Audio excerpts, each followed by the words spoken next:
चलिए सीधा रुख कर लेते हैं यूपी के महोबा का, जहां सीएम भूपेश बघेल आम सभा को संबोधित कर रहे हैं। राहुल जी ने छत्तीसगढ़ के किसानों से कहा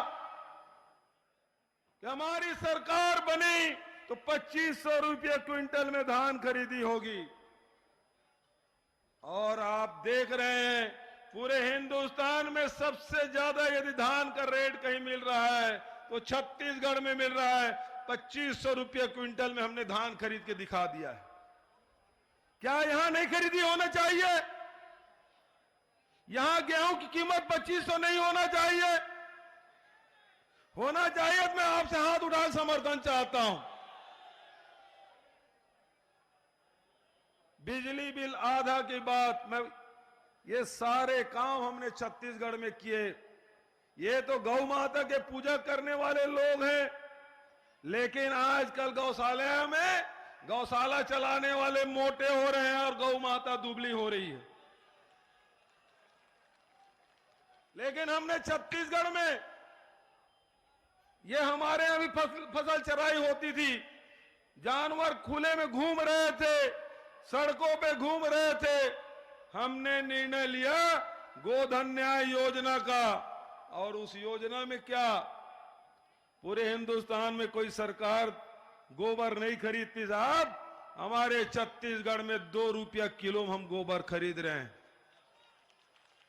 2 रुपया किलो में गोबर, उससे वर्मी कंपोस्ट भी बना रहे हैं, उसे गोकाट भी बना रहे हैं। अब तो बिजली भी उत्पादन हम कर रहे हैं। अभी 3 दिन पहले हमने गोबर से पेंट बनाने का भी फैसला किया है। अब गोबर केवल लीपने का काम नहीं आएगा, बल्कि दीवारों की पुताई करने का भी काम आएगा। तो आदरणीय साथियों, मैं आपसे कहना चाहता हूं, जो काम छत्तीसगढ़ में हो रहा है वो उत्तर प्रदेश और बुंदेलखंड में भी होना चाहिए। होना चाहिए कि नहीं होना चाहिए? तो मेरे साथ एक बार जोरदार आप नारा लगाएं, और उसके बाद प्रियंका गांधी जी आएंगे, आपसे चर्चा करेंगे। प्रियंका गांधी, कांग्रेस पार्टी। मैं कहूंगा बुंदेलखंड से आई आवाज, आप कहेंगे प्रियंका गांधी जिंदाबाद। तैयार हैं? बुंदेलखंड से आई आवाज,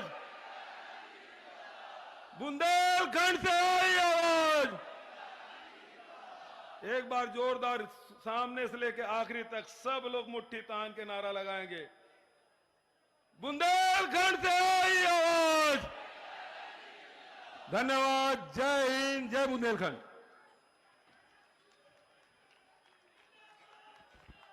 शुक्रिया हमारे छत्तीसगढ़ के मुख्यमंत्री भूपेश बघेल जी।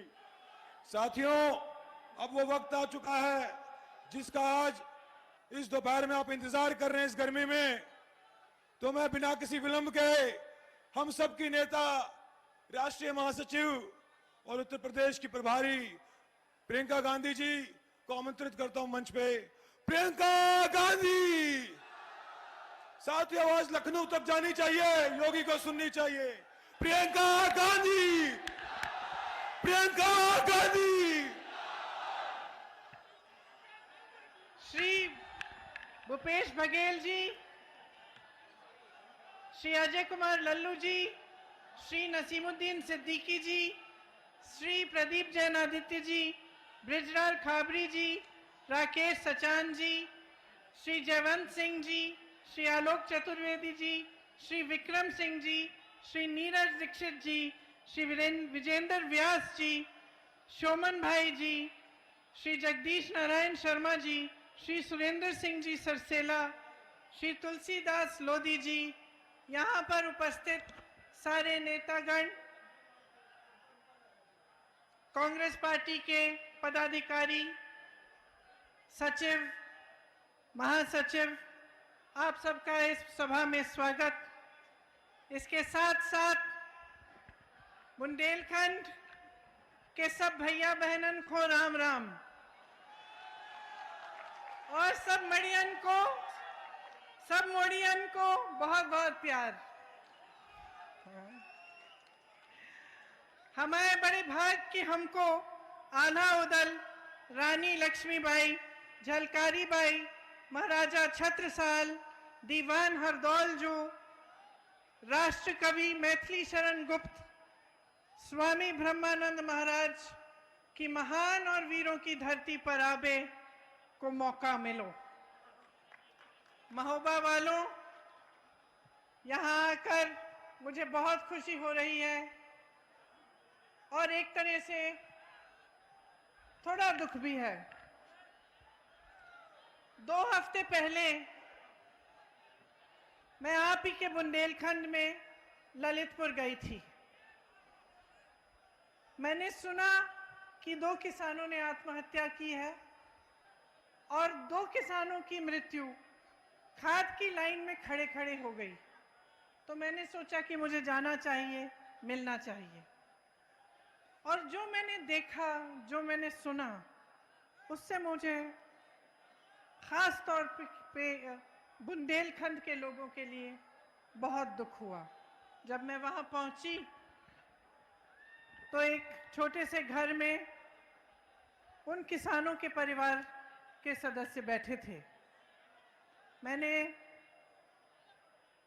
उनकी विधवाओं से बात की, उनकी बेटियों से बात की, उनके भाइयों से बात की। पता चला कि सिंचाई का पानी नहीं मिल रहा था। अचानक 2-3 दिनों के लिए अच्छी तरह से बारिश हुई। जब बारिश हुई तो बहुत खुश हो गए थे। उन्होंने सोचा कि अगर अच्छी खाद डाल दूं तो फसल अच्छी तरह से उग जाएगी। तो खाद वितरण केंद्र में गए। वहां पे उन्होंने लाइन लगी थी, लाइन में खड़े हो गए। 2-3 दिन लाइन में खड़े रहे। घर नहीं आए, कुछ खाने को नहीं मिल रहा था, जो भी आसपास मिल रहा था वो मिल गया। पीने को पानी नहीं मिला। लाइन में खड़े खड़े उनकी मृत्यु हो गई। जो 2 किसानों ने आत्महत्या की, वे भी लाइन में खड़े खड़े मायूस हो गए। खाद खत्म हो गई, उनकी बारी नहीं आई। 2.5 लाख 3 लाख का कर्ज था। घर आए, कुछ कहा नहीं किसी से, चुपचाप से चले गए दूसरे कमरे में, आत्महत्या कर ली। तो जब मैं परिवारों से बात कर रही थी तो पता चला